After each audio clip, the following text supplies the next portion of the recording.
I created ChronicCareIQ so that doctors and patients could stay on the same page between visits. And especially with chronic patients and fragile patients, when they go home, they become invisible.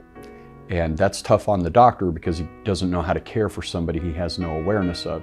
And it's tough on the patient because healthcare and in interfacing with healthcare can be overwhelming by itself, let alone when you have a lot of needs and high anxiety about those needs. At 30 years old, I got very sick. And I learned at the hospital that I had type 1 diabetes.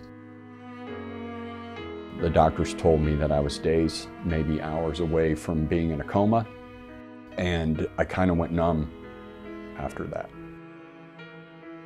I knew that I was sick and that I had to pay attention to it and my life was going to change, but I didn't know how many ways that it was going to change.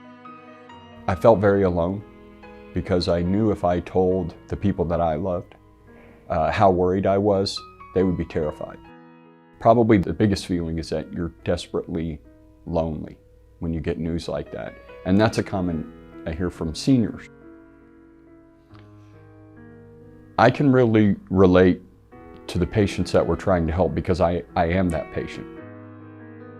I remember very vividly that I always felt good after visiting or talking to my doctor.